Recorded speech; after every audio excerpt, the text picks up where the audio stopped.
ला ला ला ला ला ला ला ला।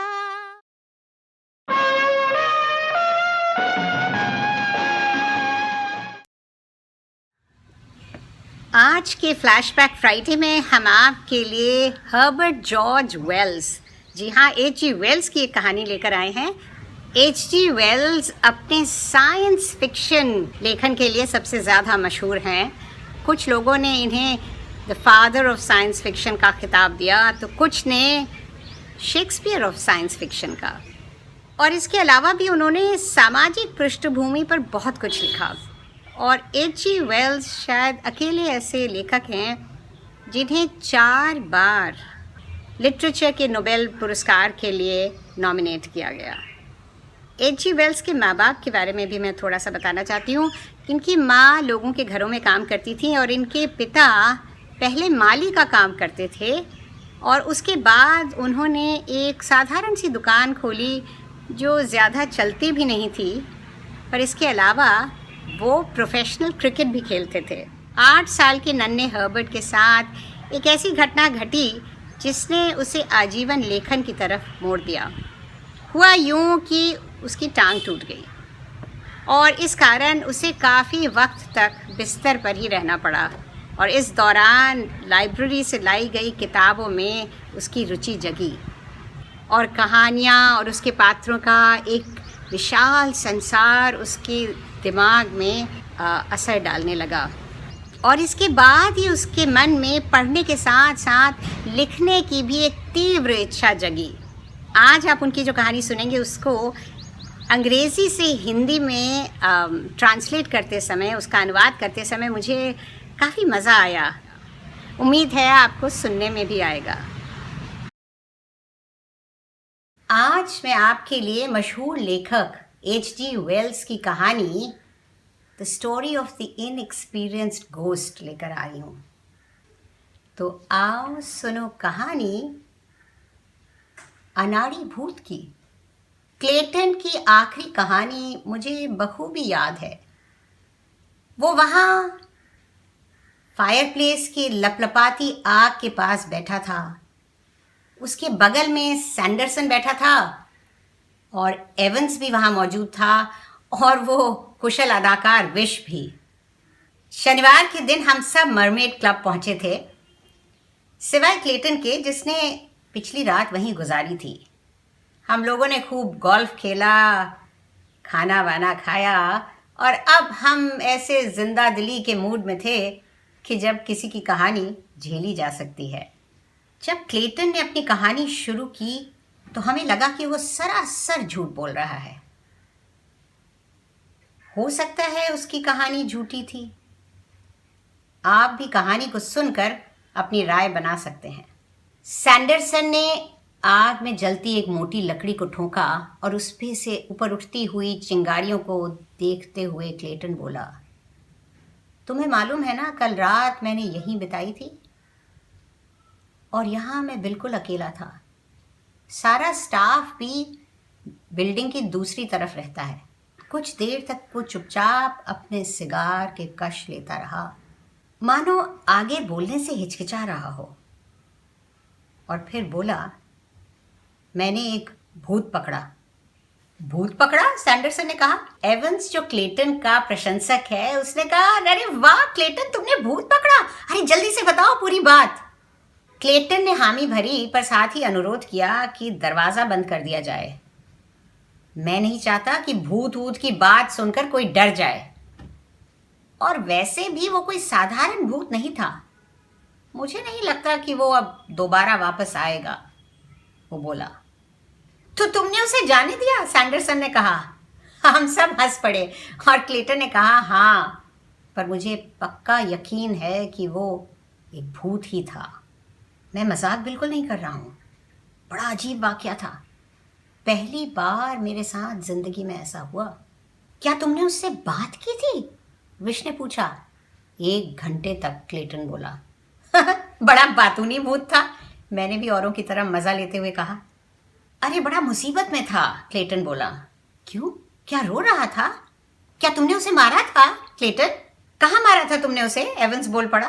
Clayton ने उसकी बात अनसुनी करते हुए कहा, मैंने कभी नहीं सोचा था कि एक भूत इतना बेचारा भी हो सकता है। ये कहकर वो कुछ देर के लिए चुप हो गया और अपने जेब में माचिस टटोलने लगा। फिर उसने अपने सिगार को दोबारा जलाकर कहा, कोई भी शख्स जैसा होता है वैसा ही बना रहता है, चाहे उसका शरीर हो या ना हो। इतना कहकर उसने पूरे कमरे की ओर अजीब नज़र से देखा और बोला, पहली ही नज़र में बहुत कमज़ोर लगा था वो मुझे। मैं सीढ़ी से ऊपर चढ़ता आ रहा था और मुझे वो लंबे गलियारे में दिखाई पड़ा। उसकी पीठ मेरी तरफ थी, इसलिए मैंने उसको पहले देखा और उसको देखते ही मैं समझ गया कि वो एक भूत है। कुछ पारदर्शी सफ़ेद सा, और उसमें से उसके पीछे वाली खिड़की की धुंधली आकृति मुझे साफ नज़र आ रही थी। उसका शरीर ही नहीं, उसका हाव भाव भी एक कमज़ोर शख्स का था। क्या लंबा चौड़ा था वो? सैंडरसन ने पूछा। नहीं, दुबला पतला, छोटा सा कद, छोटे छोटे बाल, झुके हुए कंधे, कंधे कूल्हों से भी पतले, एक रेडीमेड जैकेट पहने था और पुरानी सी घिसी हुई पैंट। मैं चुपचाप सीढ़ियों से ऊपर आ रहा था और मेरे हाथ में कोई मोमबत्ती भी नहीं थी, क्योंकि मोमबत्तियाँ तो वो आगे वाली मेज़ पर रहती है ना। और उसे देखकर मैं रुक गया और ध्यान से उसे देखने लगा। मुझे उसे देखकर बिल्कुल भी डर नहीं लग रहा था। मुझे लगता है कि असल में ऐसे मौक़ों पर इतनी दहशत नहीं होती जितना उनके बारे में सोच कर होती है। मुझे आश्चर्य और कौतूहल हुआ। हे भगवान, एक भूत! और मैं पिछले 25 सालों से भूत पे विश्वास ही नहीं करता। विश बोला, पर कुछ ही क्षणों में उसे मेरी उपस्थिति का भान हुआ और वो पलटा। मैंने देखा एक बचकाना सा चेहरा, पतली सी मूंछ, कुछ छोटी सी पतली सी कमज़ोर सी थोड़ी। 1-2 सेकंड हम दोनों एक दूसरे को ऐसे ही देखते रहे। फिर अचानक उसे अपने भूतिया ओहदे का भान हुआ और वो घूमा। उसने अपनी छाती फुलाई, कंधे चौड़े किए और दोनों हाथ ऊपर उठाकर मेरी तरफ आया और पास आकर बोला, भाऊ! पर मुझे बिल्कुल भी डर नहीं लगा। मैं खाना खा चुका था, एक पूरी बोतल शैंपेन की पी चुका था और कोई 4-5 विस्कीज भी। मुझे तो इतना ही डर लगा जैसे किसी को अचानक मेढक देखकर लगे। भाऊ? मैंने कहा, बकवास, तुम यहाँ के नहीं लगते, क्या कर रहे हो यहाँ? भाऊ! वो फिर से बोला। भाऊ वाऊ छोड़ो, ये बताओ कि क्या तुम यहाँ के सदस्य हो? और ये दिखाने के लिए कि मैं उससे ज़रा भी डर नहीं रहा था, मैं उसके एक कोने में से हाथ बढ़ाकर मोमबत्ती जलाने लगा। वो एक तरफ खिसका जैसे मुझे जगह दे रहा हो और मायूसी से बोला, नहीं, मैं यहाँ का सदस्य नहीं हूँ, मैं भूत हूँ। तो फिर यहाँ तुम्हें घूमने का कोई हक नहीं है। क्या किसी से मिलना चाहते हो? तब तक मेरी मोमबत्ती जल चुकी थी और मैं वापस घूमा और उसे कहा, क्या कर रहे हो तुम यहाँ? उसने अपने हाथ अब तक नीचे कर लिए थे और एक कमज़ोर निरुद्देश नौजवान की तरह खड़ा था और बोला, मैं यहाँ मंडरा रहा हूँ, आई एम हॉन्टिंग। तुम्हें यहाँ मंडराने का कोई हक नहीं है, मैंने सख्ती से कहा। मैं भूत हूँ, उसने अपने बचाव में कहा। फिर भी तुम्हें यहाँ मंडराने का कोई हक नहीं है। अरे ये सभी लोगों का क्लब है, यहाँ पर बच्चे भी आते हैं। अगर कोई बच्चा तुम्हें देखकर डर जाए तो? कभी सोचा है तुमने? नहीं, ये तो मैंने नहीं सोचा था, वो बोला। सोचना चाहिए था तुम्हें। क्या तुम्हारा इस जगह से कोई नाता है? क्या तुम्हारा खून हुआ था यहाँ? मैंने पूछा। नहीं सर, पर क्योंकि ये एक पुरानी बिल्डिंग है, लकड़ी की पैनलिंग वाली, तो इसलिए मैंने सोचा। ये तो कोई कारण नहीं हुआ, मैंने सख्ती से कहा। तुम्हें यहाँ बिल्कुल नहीं आना चाहिए था, और मैं अगर तुम्हारी जगह होता तो मैं सुबह होने का इंतज़ार नहीं करता, तुरंत अभी गायब हो जाता। वो थोड़ा खिसियाया और बोला, बात यह है सर कि मैं गायब नहीं हो पा रहा हूँ। गायब नहीं हो पा रही हूँ? मैं चौंका। नहीं सर, मैं कुछ भूल रहा हूँ। मैं कल रात से यहाँ परेशान घूम रहा हूँ, खाली अलमारियों में, खाली कमरों में, मगर गायब नहीं हो पा रहा हूँ। मैं पहली बार मंडराने निकला हूँ। कुछ भूल रहा हूँ मैं बहुत परेशान हूँ। परेशान हो? मैंने कहा।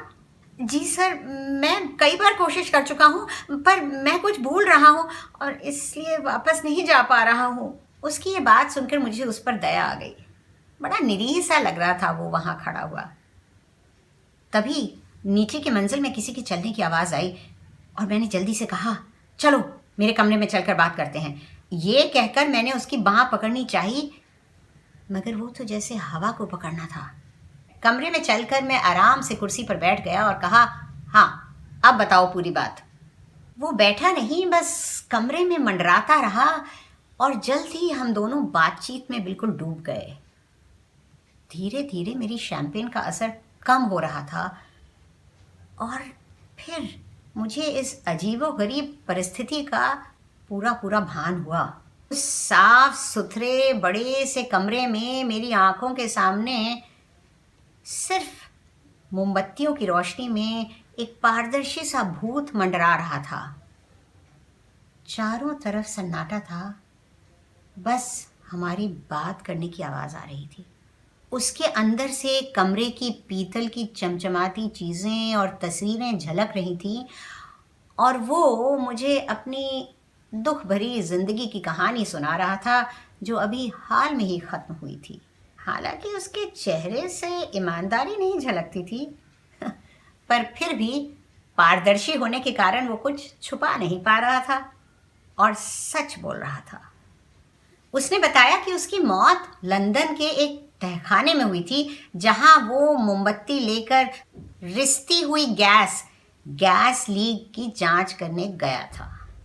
उसने अपने माँ बाप, स्कूल के टीचर और तमाम उन लोगों के बारे में बताया जो उससे नीचता से पेश आए थे। वो एक बहुत ही भावुक इंसान था जिसे कभी भी किसी ने समझने की कोशिश नहीं करी। उसका कोई करीबी दोस्त भी नहीं था और ना ही उसे जीवन में कोई सफलता मिली। वो खेलकूद से दूर भागता था और इम्तिहानों में फेल होता था। सगाई भी हुई उसी की तरह एक बहुत ही भावुक लड़की से, पर शादी के पहले ही उसकी मौत हो गई। तो अब तुम कहाँ? मैंने पूछा। उसे इसकी ठीक ठीक जानकारी नहीं थी। मुझे समझ में आया कि उसे कोई ऐसी बीच की जगह रखा गया था जहाँ पे ना पापियों की आत्माएं रहती थी और ना पुण्यात्माओं की। उसकी बुद्धि भी इतनी पैनी नहीं थी कि वो अपने आसपास की जगह का ठीक से अंदाज़ा लगा पाता। उसने बताया कि जहाँ वो था वहाँ उसी की तरह कुछ और नौजवान दोस्त थे जो आपस में बड़े जोश से यहाँ वहाँ जाकर मंडराने की बातें करते थे, जैसे वो कोई बड़ा साहसिक काम हो, और इसीलिए वो यहाँ मंडराने आया था। उसने सोचा था कि ये एक बड़ा मज़ेदार अनुभव रहेगा, मगर असल में ये भी एक असफल अनुभव ही रहा। वो बड़ी मायूसी से बोला, मैंने कभी भी कुछ नहीं किया जिसमें सफलता पाई हो, और आप पहले इंसान हैं जिसने मुझसे इतनी सहानुभूति जताई है। मैं कुर्सी से उठा और मैंने उससे कहा, देखो परेशान मत हो, कोशिश करो। कोशिश? सैंडरसन बोला। कैसे? हाथों और बाहों को तरह तरह से घुमाने की एक मुश्किल सी श्रृंखला, एक सीरीज से, क्लेटन बोला। पर हाथ और बाहों की मुद्राओं की श्रृंखला से कैसे? मैंने पूछा। क्लेटन तुरंत मेरी तरफ मुड़ के बोला, भाई मुझे नहीं पता कैसे, पर मुझे इतना पता है कि उसने ऐसा किया और काफ़ी देर तक कोशिश करने के बाद वो आखिर सफल हो गया और गायब हो गया। सैंडरसन धीरे से बोला, क्या तुमने ध्यान से देखी थी वो सारी मुद्राएं? हाँ, क्लेटन बोला। बड़ा अजीब सा था सब कुछ। उस कमरे की मध्यम रोशनी में बस वो और मैं और सन्नाटा, और बीच बीच में उसकी हल्की से हाँफने की आवाज़। जब वो तेजी से अपनी बाहें घुमाता था। पर कुछ देर में उसने कहा, रुककर, मैं नहीं कर पाऊंगा, और निढाल होकर पलंग के कोने में बैठ गया और सुबकने लगा। ओहो, ऐसे हिम्मत मत हारो, मैंने उससे कहा और उसकी पीठ थपथपाई तो लगा जैसे धुआं थपथपा रहा हूं। मैंने सिहर कर जल्दी से हाथ वापस खींच लिया। मेरा नशा अब तक पूरी तरह उतर चुका था। फिर से कोशिश करो, मैंने उससे कहा और उसे प्रोत्साहित करने के लिए खुद भी खड़ा होकर उसके साथ साथ करने लगा। क्या? सैंडरसन बोला। वही मुद्राएं, वही बाहें हिलाना। हाँ, पर मैं कुछ कहना चाह रहा था, पर क्या कहना चाह रहा था ठीक से समझ में नहीं आया मुझे। ये किस्सा तो दिलचस्प होता जा रहा है, सैंडरसन अपना पाइप ठोंकते हुए बोला। मतलब तुम्हारे उस भूत ने तुम्हें उस पार जाने का पूरा तरीका बता दिया? हाँ, क्लेटन ने कहा। ऐसा नहीं हो सकता, विश ने कहा, नहीं तो तुम उस पार चले ही गए होते। वही तो, मैंने कहा। वही तो। क्लेटन किसी सोच में डूबा आग की तरफ देखता जा रहा था। फिर वो कामयाब हुआ? सैंडरसन ने पूछा। हाँ, वो कामयाब हुआ, अचानक ही, पर मुझे उसे बहुत उकसाना पड़ा कोशिश करते जाने के लिए। एक बार रुककर उसने मुझसे कहा कि मैं पूरा वो क्रम करके उसे दिखाऊं। उसने कहा, मुझे यकीन है कि अगर मैं अपने सामने आपको करते हुए देख लूंगा तो मुझे समझ आ जाएगा कि मैं क्या गलती कर रहा हूं। और फिर जब मैंने वो सब किया तो एक जगह उसने कहा, हाँ, मुझे समझ आ गया मैं क्या गलत कर रहा था। मैं रुक कर उसे देखने लगा तो उसने कहा, अब आप मुझे ऐसे घूरते रहेंगे तो मैं कैसे कर पाऊंगा? मैं ठीक से फिर नहीं कर पाऊंगा, मैं घबरा जाऊंगा। ठीक है, मैंने कहा और उसकी तरफ पीठ करके खड़ा हो गया। लेकिन अब मैं अलमारी के शीशे में उसको देख सकता था। उसने बड़ी तेजी से अपनी बाहें घुमानी शुरू करी। उसकी बाहें देर तक गोल गोल घूमती रहीं। मैं ध्यान से उसे देखता रहा और आखिर वो उस आखिरी मुद्रा पर पहुंचा जिसमें हाथ ऐसे फैलाकर और चेहरा ऊपर करके खड़े होना होता है। और वो ऐसे ही खड़ा था। मैंने देखा वो वहां खड़ा था और फिर अचानक नहीं खड़ा था। मैं तेजी से पलटा, पर मोमबत्ती की लौ के सामने सिर्फ मैं अकेला वहां खड़ा था। क्या हुआ था? क्या कुछ हुआ था? क्या कुछ हुआ भी था? क्या मैंने सपना देखा था? और बस इसी पल सीढ़ी की घड़ी ने जोर से 1 बजे का घंटा बजाया। टंग! और फिर तुम सो गए? एवंस ने पूछा। और क्या करता? क्लेटन बोला।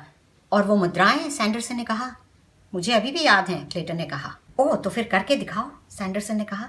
वही करने वाला हूं, क्लेटन ने कहा। ऐसे थोड़ी काम करेंगी वो, एवंस ने कहा। और अगर कर गई तो? मैंने कहा। मेरी मानो तो ये मत करो, विश ने टांगे फैलाते हुए कहा। क्यों? एवंस ने कहा। बस मैं नहीं चाहता, विश बोला। अरे पर उसे पूरी तरह थोड़ी आती है वो, सैंडरसन बोला। फिर हम सब विश से बहस करने लगे। उसका कहना था कि क्लेटन का ये करना उस पूरे वाक़े का मखौल उड़ाना था। पर तुम इसमें विश्वास तो नहीं करते ना, विश? मैंने पूछा। विश ने क्लेटन की तरफ देखा जो लगातार आग में देखे जा रहा था। और फिर वो बोला, मुझे कुछ कुछ विश्वास है इस पर। क्लेटन, तुमने कहानी वाकई अच्छी गढ़ी, बहुत बढ़िया कहानी थी। पर ये तुम्हारे दिमाग की उपज है ना? मैंने पूछा। वो बिना कुछ बोले कालीन के बीचों बीच आकर खड़ा हो गया और कुछ देर अपना सर झुकाकर कुछ सोचता रहा। फिर उसने अपनी नज़र ऊपर उठाई, सामने की दीवार पर जमाई और अपनी बाहें घुमानी शुरू की। अब सैंडरसन एक फ्री मेसन है, लॉज ऑफ द 4 किंग्स का सदस्य, तो वो कुछ ऐसी रहस्यमयी बातों की जानकारी रखता है। वो ध्यान से क्लेटन को देख रहा था। बहुत अच्छे क्लेटन, तुमने वाकई सब कुछ काफ़ी ठीक ठाक किया, बस एक ज़रा सी चीज़ तुम भूल गए, वो बोला। मुझे मालूम है, क्लेटन बोला, ये ना। और फिर उसने अपने हाथों को कुछ विचित्र तरह से उमेट के मरोड़ते हुए धकेला। हाँ, यही तो वो ठीक से नहीं कर पा रहा था। पर तुम कैसे? सैंडरसन बोला, बाकी जो कुछ तुमने गढ़ा और सुनाया वो मेरी समझ से बाहर है, पर ये भाग मैं अच्छी तरह जानता हूँ। ये सारी मुद्राएं मेसनरी की एक गुप्त शाखा से जुड़ी हैं। शायद तुम्हें उसके बारे में पता है। नहीं तो तुम ये कैसे इसीलिए मुझे लगता है कि मैं तुम्हें इसको करने का सही तरीका बता सकता हूँ। मुझे कुछ नहीं मालूम सिवाय इस सब के जो वो बेचारा कल रात कर रहा था, क्लेटन बोला।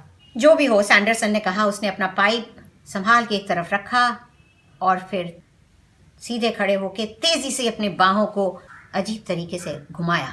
ऐसे? क्लेटन ने उसकी नकल करते हुए कहा। हाँ, ऐसे। क्लेटन ने कहा, अब मैं पूरी श्रृंखला सही तरीके से कर सकता हूँ, पर अगर मैं इसे करूँगा वो हम लोगों की तरफ मुड़ के थोड़ा झिझका तो। विश ने कहा, तुम्हें नहीं करना चाहिए। अरे विश, घबराने की कोई बात नहीं है, एवंस ने कहा। तुम्हें क्या लगता है इन ऊल जलूल हरकतों को करके एक अच्छा खासा पूरा इंसान गायब हो जाएगा? मुझे कोई आपत्ति नहीं है क्लेटन, तुम करते रहो जब तक कि तुम्हारी बाहें थक के गिर ना जाएं। मुझे है, विश ने कहा। उसने खड़े होकर क्लेटन के कंधे पर हाथ रखा। मुझे तुम्हारी कहानी पर विश्वास हो चला है क्लेटन, और मैं नहीं चाहता कि तुम ये करो। अरे तुम कितने डरपोक हो विश, मैंने कहा। हाँ हूँ, विश ने कहा। फिर क्लेटन से बोला, बेवकूफ़ी मत करो क्लेटन। क्लेटन ने कहा, विश सच कहता है और तुम सब गलत हो। मैं इस श्रृंखला के आखिरी भाग को जब खत्म करूंगा तो हुश गायब हो जाऊंगा। एक हट्टा कट्टा आदमी कोहरे की दुनिया में चला जाएगा। मुझे विश्वास है ऐसा होगा, और तुम्हें भी हो जाएगा। अब और बहस नहीं, चलो आजमा कर देखते हैं। नहीं, विश ने कहा। एक कदम आगे लिया और रुक गया, क्योंकि क्लेटन ने तब तक अपनी बाहें घुमाना शुरू कर दिया था। अब तक विश के कारण हम सब बहुत सख्ते में आ गए थे और चुपचाप बैठ गए। हमारी आंखें क्लेटन पर थीं। एक शांत संजीदा माहौल में क्लेटन का झुकना, झूमना और बाहें इधर उधर फेंकना चल रहा था। मैं इतना स्थिर बैठा था मानो स्टील का बना हूँ। आखिरी मुद्रा में पहुंचकर उसे अपनी बाहें फैलानी थीं और चेहरा ऊपर करना था, ऐसे। और जब उसने ये किया तो मानो मेरी सांस भी रुक गई। बेहूदी सी बात थी, मगर रात के खाने के बाद एक पुरानी बिल्डिंग में भूतिया कहानी का असर और ज़्यादा हो जाता है।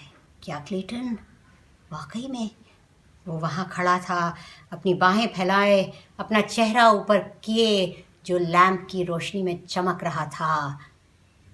वो एक पल मानो एक युग की तरह बीता।